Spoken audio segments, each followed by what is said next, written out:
GCPD Report, Volume 4, Number 1. 3 threats. The recording begins with the familiar sound of a tape being inserted into a recorder. A click. Static. Then Renee Montoya's voice. Gotham City Police Department, Major Crimes Division, Evidence Review, Detective Renee Montoya. A folder opens somewhere on the other side of the microphone. Montoya takes a breath. I'm going to start with the bodies we've been finding around the city. She places several photographs on the table. Floyd Lawton, better known as Deadshot. A photograph is placed down. Lawton has been in Gotham before. This isn't our first encounter with him, and unfortunately, it probably won't be our last. She flips through the evidence. His victims have several things in common. They're being killed from extreme distances. Most of the wounds are consistent with high-caliber rifle ammunition. One shot in most cases. Minimal evidence left behind. She pauses. But this time, we've recovered more. Another folder opens. Sergeant Michaels, Montoya's tone becomes more serious. Former GCPD, Michaels was the officer who originally booked Floyd Lawton during his first known arrest in Gotham.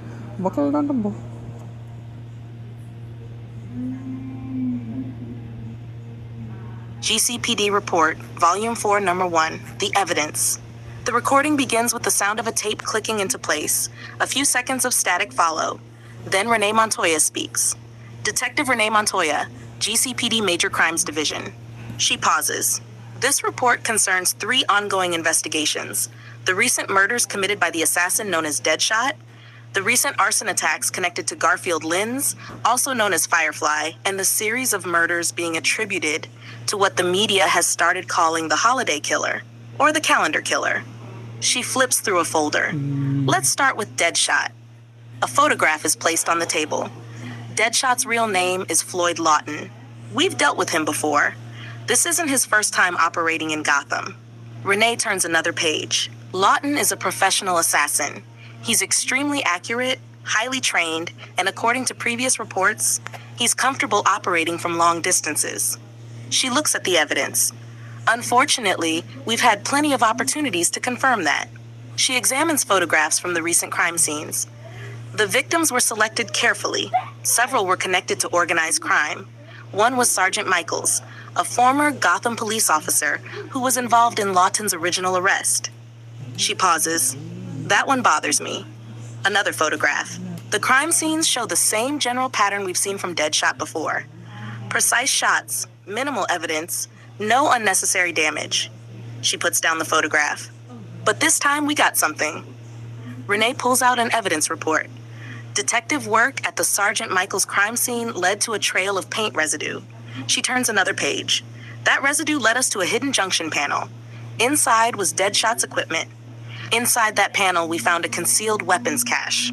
She lists the items: rifle components, tripod equipment, scope equipment, ammunition, additional equipment consistent with Lawton's known methods.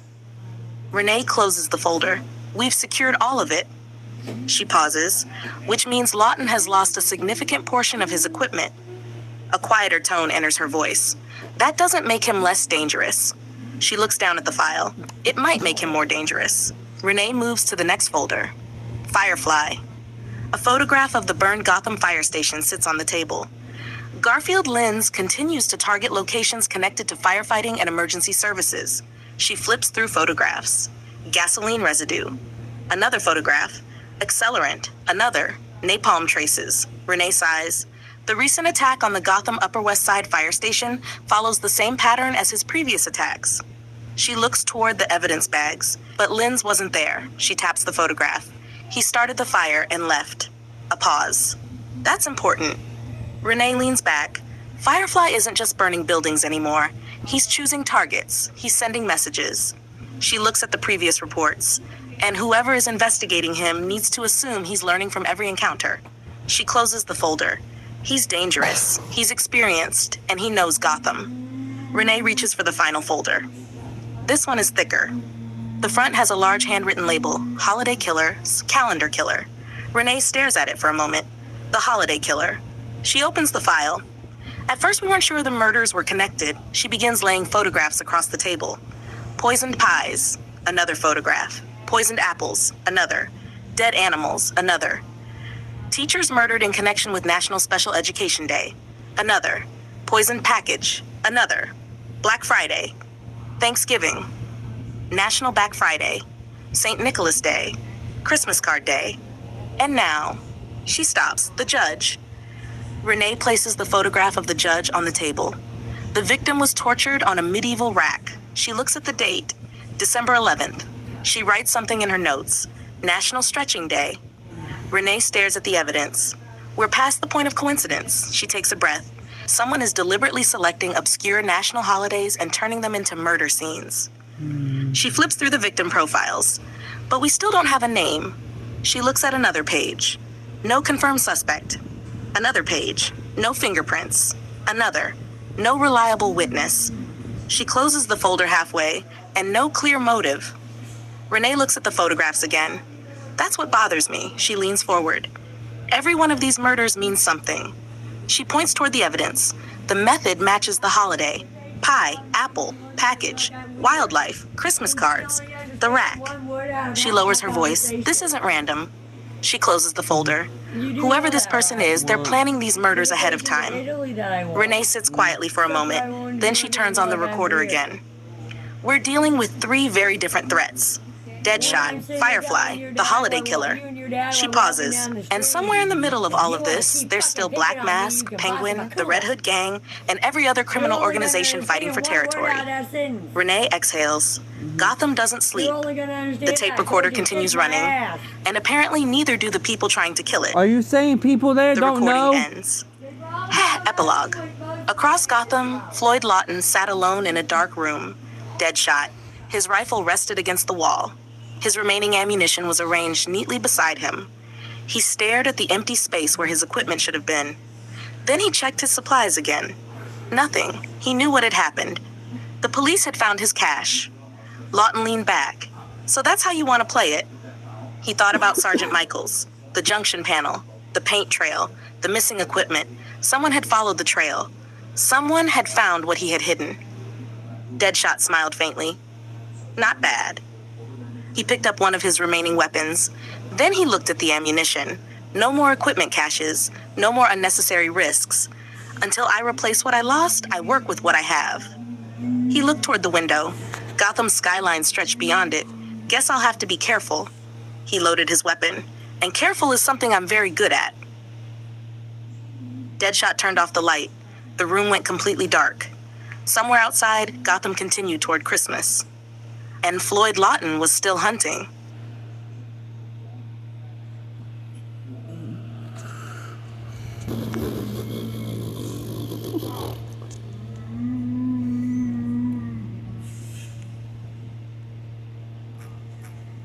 GCPD report, Volume 4, Number 2. The Commissioner. The recording begins with the familiar click of the GCPD recorder. Static. Then the sound of papers being moved across a desk. Renee Montoya's voice isn't heard this time. Instead, the recording belongs to Captain James Gordon, Gotham City Police Department. A pause. This report concerns Commissioner Jillian B. Loeb. Gordon sits alone in his office. The blinds are closed. The city outside is almost completely dark. He looks down at the commissioner's file. There are complaints, bribery allegations, missing evidence, officers being reassigned without explanation, criminal cases disappearing, and names. Lots of names. Politicians, businessmen, mobsters, people who shouldn't have any reason to know the commissioner. Gordon flips through another page. Commissioner Loeb has been in charge of this department for years. He pauses. And I'm going to be honest. Gordon looks toward the door. I don't trust him. He continues reading. That's not something I say lightly. Another page. Loeb has connections throughout Gotham. Politicians, judges, businessmen, organized crime. Gordon stops. Especially organized crime. He looks at a report involving several mob operations. Every time we get close to somebody important, something happens. A case gets reassigned. Evidence disappears. A witness suddenly changes their story. A warrant gets delayed. A suspect walks. Gordon's jaw tightens. And somehow Commissioner Loeb always has an explanation. He shakes his head. I don't believe the explanations. Gordon gets up and walks toward the window. He looks down at the officers working several floors below. Most cops don't join this department because they want power. He pauses. They join because they want to help people. He looks back at Loeb's file. But somewhere along the way, this department got sick. Gordon sits down again. Some officers are taking money. Some are protecting criminals. Some are afraid. And some, he pauses, are simply looking the other way. Gordon looks at a photograph of Commissioner Loeb, and I think Loeb knows exactly what's happening. He places the photograph down. Maybe he's involved. Another pause. Maybe he's just allowing it. Gordon shakes his head. Either way, there's a difference between being responsible for corruption and allowing corruption to happen. He looks toward the recorder. Both are failures. A knock comes from the door. Gordon immediately closes the file. Come in. Renee Montoya enters. Captain, Montoya. She looks at the folder. Loeb? Gordon doesn't answer immediately. You're investigating him? I'm looking into the department. Renee gives him a look. That's not what I asked.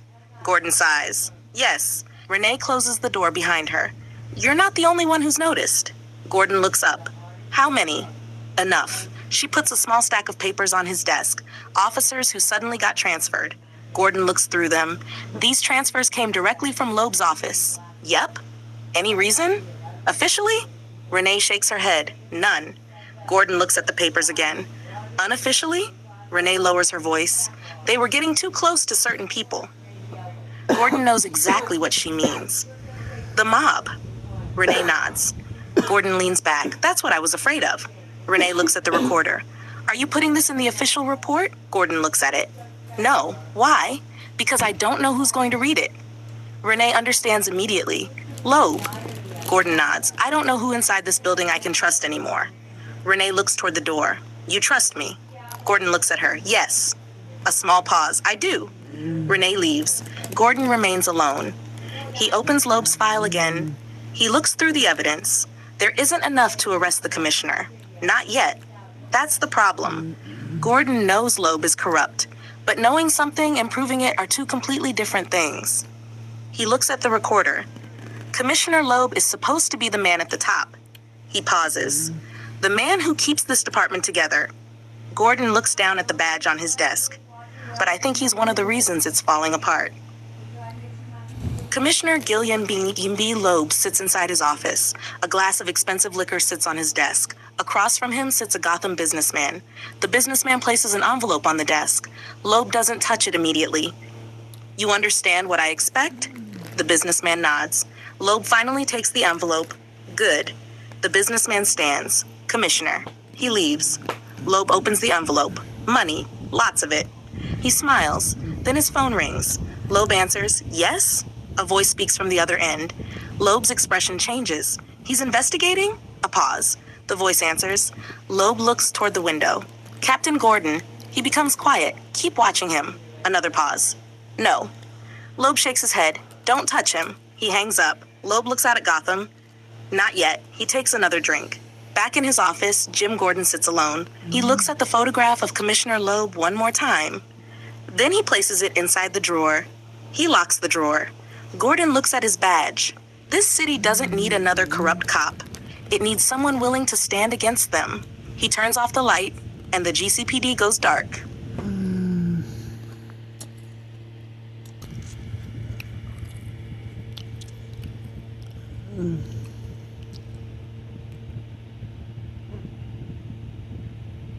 Batman Wayne Family Special, Christmas Eve Saga. 1. God's Monsters and Mortals, Part 3. Earth 1 Christmas Eve was only one day away. Gotham was covered in Christmas lights, decorations, and snow. Store windows were filled with Christmas displays, families were rushing around buying last-minute presents, and carolers could be heard on some of the street corners. But underneath all of it, Gotham was still Gotham. Criminals were still working. The holiday killer was still out there. Deadshot was still somewhere in the city. Black Mask was still a threat. And Batman still hadn't found a way to stop any of it. For once, though, Bruce Wayne wasn't thinking about any of that. He was sitting inside Wayne Manor with his cousin, Kate Kane. Kate looked around the room. It's weird seeing the place decorated. Bruce glanced toward the Christmas tree. Alfred insisted. Kate smiled. Of course he did. Bruce looked at her. Kate? She turned toward him. I'm sorry. Kate's expression changed. For what? Bruce looked down. I know Christmas hasn't exactly been easy for you. Kate understood what he meant without him saying it. Elizabeth, her younger sister. She wasn't here anymore. Bruce didn't mention her death. He didn't need to. Kate looked toward the Christmas tree. Yeah, Bruce continued. I wish things could have been different. Kate looked back at him. Bruce, you've always been here for me. Bruce smiled slightly. That's what family does. Kate laughed. You're getting sentimental. Don't tell Alfred. I think he'd be proud. Bruce looked down. Kate watched him for a moment. Actually, Bruce looked up. What? There is something I've been meaning to tell you. Bruce waited. Kate took a breath. I'm a lesbian. Bruce didn't react with surprise. He simply looked at her. Okay. Kate blinked. Okay? Okay. That's it? Bruce smiled. Do you want me to throw a parade? Kate laughed. No. Then okay. Kate smiled. I'm serious. So am I. Bruce leaned back. You're my cousin. Nothing changes that. Kate looked relieved. Thanks. Bruce nodded. I love you, Kate. Kate smiled. I love you too. She looked toward the Christmas tree. You know, I was actually worried about telling you. Why? Because you're Bruce. Bruce raised an eyebrow. What does that mean? It means you have a tendency to make everything complicated. Bruce gave her a small smile. I'll try not to. Kate laughed. That's probably the most I'll get from you. Bruce looked toward the fireplace. After a moment, Kate's expression became more serious. I heard about Leslie. Bruce's smile disappeared. Yeah, I'm sorry. Thank you. How is she? Still unconscious. Kate looked down. She's strong. Bruce nodded. She is. Kate watched him. She's important to you. Bruce didn't answer immediately. She is. Kate knew there was more behind the answer. She didn't push. Instead, she smiled. So, Bruce looked at her. What? What do you want for Christmas? Bruce thought about it. I don't know. Kate stared at him. You don't know? No. Nothing? Bruce shook his head. I don't really need anything. Kate smiled. Maybe I should get you a dog. Bruce looked at her. A dog? She pointed toward him. You need something around here. Bruce raised an eyebrow. Something? Someone. I have Alfred. Kate laughed. Exactly. Bruce sighed. Kate continued. But then again, the dog would probably be more of a gift for Alfred. Bruce looked confused. Why? Because you always leave him alone when you go on your trips. Bruce looked away. Well, Kate smiled. You're always disappearing. I'm not going on a skiing trip this year. Kate laughed. Good. Bruce looked toward the window. Gotham is too dangerous. Kate's smile faded. You really think you couldn't leave? No. Bruce looked at the city. Not right now. Kate nodded. Then I guess Alfred gets to keep you for Christmas. Bruce smiled. Apparently. Kate stood. I should go. Bruce stood with her. Thanks for coming. Of course. Kate hugged him. Bruce hugged her back. You're gonna be okay, Bruce. Bruce looked at her. I'm fine. Kate smiled. That's exactly what I mean. She walked toward the door. Merry Christmas, cousin. Merry Christmas, Kate. She stopped. Oh, and Bruce? Yeah? If you do get a dog, Bruce waited. Name him something cool. Bruce smiled. I'll keep that in mind. Kate left. The door closed. Bruce stood alone. He looked toward the Christmas tree. For a moment, the manor was completely silent. Then Alfred's voice came from the hallway. Master Bruce? Bruce turned. Yes? Miss Kane appears to have left. She did. And she mentioned a dog. Bruce sighed. Don't encourage her. Alfred smiled. I wouldn't dream of it. Bruce left Wayne Manor later that afternoon. He drove to Gotham Elliott Memorial Hospital. He entered Leslie Tompkins' room. She was still unconscious. Bruce sat beside her. Hey, Leslie. Nothing. Bruce looked at the monitors. Everything was stable, but she hadn't woken up. Bruce gently placed his hand on hers. Christmas is tomorrow. He smiled faintly. You'd probably complain that everyone spends too much money. He paused. Then you'd probably tell me to donate half of it. Bruce looked down. I miss hearing you complain. He stayed there for several minutes. Eventually he stood. I'll come back tomorrow. He looked at her one last time. That's a promise. That night, Bruce returned to Wayne Manor. He went downstairs. The doors to the Batcave opened. The computer screens illuminated the darkness. Crime reports, maps, photographs, names, Deadshot, Firefly, Black Mask, the Holiday Killer. Bruce stood in front of the crime board. He looked at every photograph. Then he looked toward the Batsuit. Alfred entered behind him. Master Bruce? Bruce didn't turn. Christmas is tomorrow. I am aware. Everyone else is preparing for it. Alfred looked at the crime board. And you? Bruce looked at the suit. I have work to do. Alfred sighed. Of course you do. Bruce picked up the cowl. I'll be back. I certainly hope so. Bruce put on the cowl. The man disappeared. Batman emerged. He climbed into the elevator. The doors closed. Moments later, the Batcave was empty. Batman emerged onto the rooftops of Gotham. Snow fell around him. He looked across the city. Christmas lights illuminated the streets below. For a moment, Gotham almost looked peaceful. Almost. Batman fired his grapnel. The line caught the next building. He swung into the darkness. Gotham still needed Batman. And Batman wasn't going anywhere. Not tonight. I'll get you food too. I'm getting you water right now.